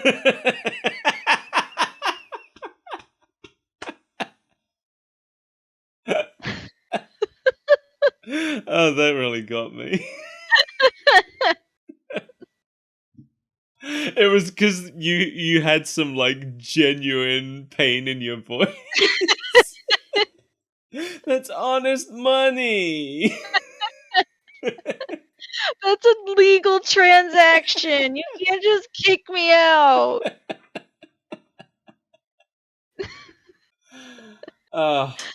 Anyway, Bowser's. So this is the part. I think this is the biggest genuine laugh I got from the show. Is when Bowser's given some kind of speech and he's got one of his minions standing on either side, and then one of them gets hit by a vegetable and disappears, and then he's just like, Who threw that vegetable? Yeah. It just the way he said it really made me laugh. It was the delivery. It was good. Absolutely. And then the whole Koopa Troop start running away because they have turnips suddenly. Because in the 3 seconds that have elapsed, Toad has run all the way up the mountain, gotten Birdo on their side, and Birdo is flying overhead with her wings, and they're dropping radishes. Yeah. This is a Mario 2 thing. For anybody who hasn't played Super Mario Bros. 2, throwing vegetables was pretty much your only means of defense in that game. That's pretty much what that game was about. Yeah. So I'm not too surprised to see it here, what with how Mario 2 based this show is. Yeah. But it still took me aback a little bit. It did and it didn't. Like, the radish hit, I was like, oh, obviously it's Princess Peach using her Smash Brothers move. Oh, yeah, of course. Oh, I guess even today's kids would be still familiar with the vegetable attack just from Smash Brothers, huh? It still would seem a little bit out of place if you don't know why she's throwing vegetables, Yeah. but Yeah, Bowser and his cronies are all terrified of vegetables, so they all run away. That's, again, it's a Super Mario Bros. 2 thing, but that was Wart and his minions that didn't like vegetables. Bowser never had a problem with them. Yeah, that was because I think, if I remember rightly, the reason vegetables were a weapon in Mario 2 is because Wart hates vegetables. So that's why you need to eat your vegetables. You Yeah. don't turn up like Wart. Because Wart, he came from a dream world. That whole game's a dream. That's very strange. Yeah. He is That's the most... spacey stuff. Says here, he is the most mischievous of all in the world of dreams. He created monsters by playing with the dream machine. So when you go into those magic doors and you gotta find the key, can we talk about the horrible thing that chases you in there? Oh, yeah. What's his name? I can't remember. I wonder if he's ever in this show. If he's in this show... Phanto, that was his name. If he's he is in this show. All right. No! let's talk about him. Let's come back and watch the episode with him in later, and then we'll talk about him. No, not Pinto! He scared the shit out of me. Yeah, me too. But we'll get into it. We'll get into that more when we return to this show and watch a Fanto episode. It sounds like he's in 2 episodes. I sent you a picture of him. You sure did. That's not him in the show, though. Horrible face anywhere. Yeah, he's in the 10 Coopmandments, and he's in Escape from Koopa Troopa. The 10 Coopmandments. Yeah, and Escape from Koopa Troopa. That one isn't as bad to me as a Mario version of a biblical text. There's a lot. There's a lot that happens in this show. I'm surprised. What we've watched here today is one of the few episodes that isn't just a straight parody of an existing movie or something. That I know of. Who knows? Maybe it is. They're all dated references, so... I guess, but what movie would have a giant bird flying around looking for her cheapie? I don't know. I feel like any movie could have that. Dunstan checks in. So anyway, Birdo takes Mario and his friends back to the house to give them some dinner. This part was so weird. It's so weird, right? So she serves up an uncooked sentient worm. Well, we don't know that yet. No, we do! We know that! We know that! I didn't know it was a worm. I was like, that sure doesn't look like a spaghetti. Yeah, Mario thinks it's spaghetti. I think this is a case of... dish. That's right. I think this is another case of... this is nothing what the writer intended when they wrote this. Yes, I think so too. Because Mario thinks it's a plate of spaghetti. There is one worm, one giant worm on the plate. It doesn't look a thing like spaghetti. I thought it was like a dough something. I don't know. I was not expecting one giant worm. Yeah, no, I didn't think it was a worm until it started moving. I didn't know what it was, but it wasn't spaghetti. I know that much. Yeah. So well, he thinks it's... So the worm says... Spaghetti? We're not spaghetti. We're worms. Right. We are not spaghetti. We're worms. But there's only one. And it has never been so insulted in its whole life. And the cartoon ends. It's not insult. So no. Dejected face. See, you made it sound like the worm is insulted that they thought he was spaghetti, but they think he's spaghetti. Then he corrects them to say that they're worms, and they all run away. They don't want to eat worms, so they run for it. And the worm is insulted that they don't want to eat him. Worms? I've never been so insulted in my whole life. He wants to get ate. Well... And he's the only one. Why does he say we're worms? He's the only one.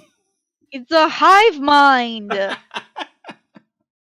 A big wriggling worm hive mind. I don't like it, Mel. I don't like it. It was very strange. So that's the end of the animated section. Yeah, that's the end. That's how the story wraps up. Yeah. So that might make it sound like the episode's over. Which it's not. No, we forgot about our real life friends, Mario and Luigi and Nicole Eggert for some reason. Nicole Eggert. Oh, Nicole. Who is still soaked. After all this time. We come back. It's pretty much just picked up exactly where it left off. Yes. So we come back, she's soaking wet. Well, through the whole animated section, every time there's an ad break, the live action Mario and Luigi have been popping up to tell us that we should keep watching this cartoon while they clean up Nicole Eggert. You know, they keep reassuring us that they're dealing with the situation while we watch this cartoon. But then we come back from the cartoon. Well, we're also seeing images of them clearly not taking care of the situation. Yeah. Then we come back from the cartoon and they've done nothing. In fact, things have only gotten worse. Mario and Luigi, we trusted you. Well, All right. I never trusted them. I trusted you. But no, she's still soaked. She goes to sit on a birthday cake, which is there. It's literally in the chair where one puts their butt. Yes, we're never told why there's a birthday cake, whose birthday it is. Was it a birthday? No, I don't think so. My favorite part is that Luigi says he'll get that out of the way, and Puts he it on the just ground, puts yeah. it on the floor. Where she steps on it later. But that's after he has her stand next to their giant puppet furnace. Oh, the wobbly furnace! It Yeah. really bothered me. Why is it so wobbly? Because it's a big giant puppet designed to cough dust on Nicole Eggert. Yeah, I guess it's just like fabric and they shake the fabric so it has this floppy look. But I was so because it looks like a brick furnace and then it just starts wobbling. And I was like, what's happening? Is this CGI? It does not look like a brick furnace. It very clearly looks like a big cartoon. Well, it didn't look like a blancmange. And that's what it moved like. I didn't like it. It moved like a kune out in the distance, shaking itself to madness. This is our yokai special. Every episode's a yokai special. When you're here, yeah.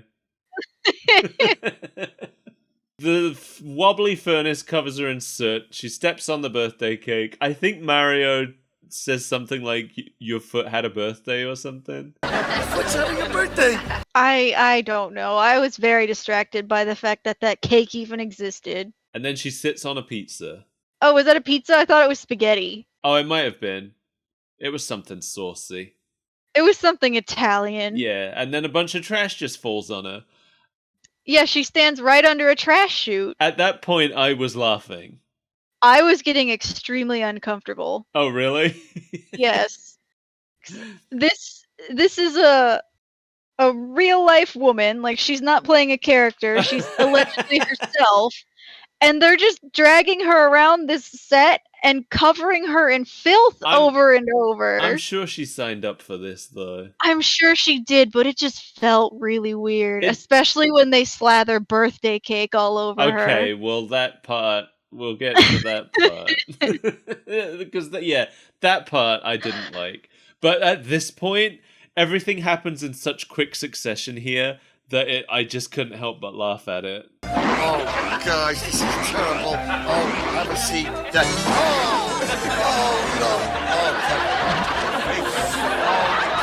go over here. I'll get this hair clean. Over there.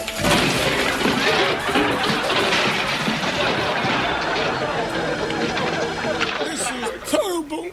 Yeah, but somehow on her it looks good. So she's filthy. Mario's looking for something to clean her up with, finds a little lint brush. And then he's like, maybe it'll help if we show her a preview of the Zelda cartoon. And that's exactly what they do. Yeah, I don't have too much to say about the Zelda cartoon because I think I'll save it for when we actually watch it. Yeah. But I wrote a little bit, but it's nothing to really expand on. I wrote down some of the catchphrases we got. For example, You mean like, Excuse me, princess. like that, yeah. Also, Eat dirt, Ganon. Whoa, Toasty. why is Link talking like this? I don't know. Also, what did you feel about that Ganon voice? Move it, you boneheads! Get us out of here! It was horrible and I loved it. It's the silliest Ganon voice I've ever heard. That is not the Ganon that we know and love. That is not the terror of Hylia. Ganon might be one of the scariest enemies that Nintendo has outside of Metroid. And they did him so dirty. Anyway, we come back to Nicole, who I really didn't like this. This really, Well, specifically, we come back to Mario eating the cake that Nicole had stepped on. yes. Well, that's fine. I'd eat that That's cake. not fine. That is a shoe that went into a cake. Do you know where shoes go? Yeah, into the cake. My shoe's about to go into your butt. I'll wear you like a slipper.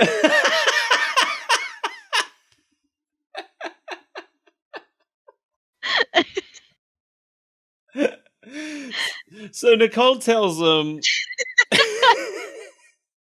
Nicole tells them. See, actually, this is perfect. It is? Yeah, remember I was telling you I was going to a party? Yeah. Well, it's a sloppy party. See, the person who dresses the sloppiest wins.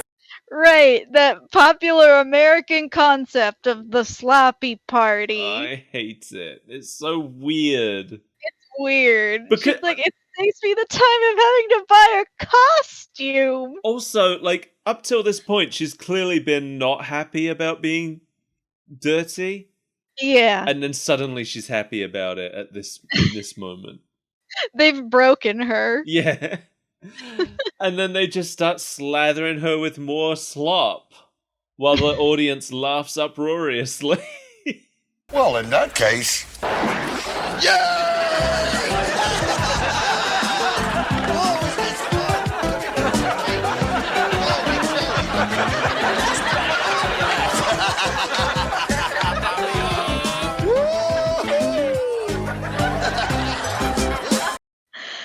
It was not a good ending. It was uncomfortable. I was uncomfortable about it. I was very uncomfortable about it. Yeah, it's the fact that the whole time she's clearly uncomfortable about it. Yeah. Like, you know that the actress signed on for it, but it feels like she didn't know what she signed on for. Yeah. And that's the end. That's the end. They all awkwardly dance together. Yeah. Now, I don't think I mentioned this. I meant to, but I don't think I did. When this show first aired in the UK, all of the live action stuff was removed, to my knowledge. I don't think I saw it when it first aired, but I had never. This was my first time seeing the live action stuff. I had a VHS tape or two of this show, and all the live action stuff was removed, even from that. So Which I think is a crying shame. it is a crying shame. So now we get to the end credits with "Do the Mario," The iconic song. where live action Mario dances on a piece of scenery from the show and just kind of teleports randomly around it at different points. And just kind of shuffles. Yeah. He's not really a dancing kind, but boy, does he put his soul into it. It's the Mario! Do the Mario! Swing your arms from side to side. Come on, it's time to go. Do the Mario. Take one step and then again. Let's do the Mario all together now. Come on now, just like that. As a kid, this was my only experience with the live action Mario of this show. I think this was a lot of people's only experience, because I remember seeing that when I was a teenager. Somebody had linked it online somewhere, and I could not even believe that that was real, that wasn't a parody video that somebody had done. It was probably me that sent it to you. Maybe. I went to a lot of strange sites back then, though. So to me, live action Mario was just this, dancing in the end credits. I didn't even know it was a part of the main show. So it was so weird to me back then. But my favorite part about this end credits, this is something I didn't make a note about because I didn't actually see it today, but it's something I remember from watching this as a child. At the end, he strikes a pose for the song ending, and then he stumbles. I love that for him. It's very funny. I think Clearly- that's very endearing of live action Mario. Clearly not on purpose, but made it in to the shot anyway. Good. That's the sloppy one that we want. Yeah, this song has lived in my head for 30 years. Good. as I hope it has lives there forever. the opening song. The opening song, though, I think the opening song is genuinely good. Do the Mario is not genuinely good, but I love it anyway. Do the Mario is horrible in the best way possible. Yes. It sounds like it was made up on the spot. It probably was. It's That's why I couldn't take it seriously when I heard it. I was like, this is a parody. This is a Yes. parody that someone has made. The lyrics of it are actually sound less planned out than the lyrics to that Rainbow Road song. The road where you go and you die? Yeah, you know the song. I think it's by Rhymes with Stomach. It's a road that you go when you die. It's a road called Rainbow Road. It's a road we're all gonna go. It's a road called Rainbow Road. It's got Princess Peach, Mario, and the Toad. It's a road called Rainbow Road. It's a road we're all gonna go. We'll go. It's Rainbow Road. It's where you go when you die. It's Rainbow Road. I'll miss you again, Uncle. It's Rainbow Road. Well, thank you for remembering that, so I didn't have to look it up. Oh, I did look it up anyway, but... But I made your job easier. Yeah. So here are the lyrics to Do the Mario. Do the Mario, swing your arms from side to side, come on, it's time to go, do the Mario. And here's the part that convinces me that it was just made up on the spot. Take one step, and then again... What are you talking about? That's flawless. And apparently there's a full version of this. Like 3 minutes of that? Yeah. I love it. I want to play it at my bat mitzvah. Wow, the extended version seems to have never actually been used anywhere, but was acquired in an auction in May 2019. What? Yep. For what purpose? I don't know, I guess they were auctioning off stuff to do with the making of the show, and something that somebody got was the full version of Do the Mario, which had never been released. To be fair, I would absolutely bid on that. Wow. Yeah. Huh. Weird. Anyway, so what's the legacy of this show, I hear you ask, in screamed tones across the moors? Like a banshee's wail haunting you. I don't think there's really any. It's kind of fondly remembered by a lot of people, I guess. There's a lot of YouTube poops made out of it. Although I think a lot of the YouTube poops are made from the Super Mario Worlds episodes. Oh, yeah. I know that's where Mama Luigi came from. I forgot all about Mama Luigi. It's possible. It could be a complete coincidence, but it's possible that this show inspired the way that Luigi is portrayed in the games now. Hear me out. Okay. For a long time in the games, Luigi didn't really have a personality, right? Yeah, he was just player 2. Yeah. I want to say the first game that really gave Luigi the persona that he has now is Luigi's Mansion. Yes. Now, it could just be that the nature of that game being kind of a children's horror game is what inspired Luigi being kind of a scaredy cat now in the games. That, fully organically could have just happened on its own, and that makes perfect sense. But what a weird coincidence that this show happened to nail it, like 20 years earlier. I guess, but I feel like Or maybe when it was you're just 10 years. with a duo like that, you've always got the scaredy cat, the straight man, and then the one that just does whatever. Yeah. Like, is it really a coincidence, or is that just kind of cartoons? I mean, I guess. I'm just here to ruin all of your ideas. I'm just here reaching for reasons. Reaching for reasons. Well, I guess we're done. Well, that was a cartoon we watched with our eyeballs. It sure was. Next week, we'll be watching something. We haven't even talked about it yet. Television. We haven't made a decision, have we? No, it's been a weird week. It has. Well, we usually don't talk about which cartoons we're going to watch until after we finish. That's true.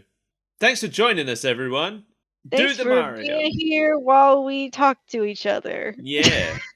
Like a weird third wheel. If you like listening to us talk to each other and you have things to add to our conversation, go ahead and leave a comment in the YouTubes. Or if you're not watching us on YouTube, thanks for listening. You have no way to interact. You can scream your comment into the heavens, and maybe somebody will give it to us. No, I'm kidding. You can tweet at me with my Twitter box. I'm Skull Pirate Mike on Twitter, but it's probably easier if you tweet at the show. The one specially created for just this purpose. S Breakfast FC. That's the one. Don't accidentally tweet at the football club. What else? You can find us on Patreon, where you can drop money at us, and we'll be providing some exclusive content at some point whenever we actually have any patrons, which is not at this current moment. Perhaps you could be the first and give us a reason to live. Maybe you could be the only person who gets to hear our special episode covering secrets. I don't know, maybe we'll watch Pokemon Generations or something. That's too short to make a whole episode about, so maybe we'll do a Patreon episode. Just give them your Twitch or something. You can find me on Twitch. I'm always twitching. This Wednesday, I'll be doing a stream where I play Super Mario Bros. 2. Bye, everyone. Please leave. We're done. Yeah. Get out of my medicine cabinet, Nicole Eggert. Our toothpaste is fine.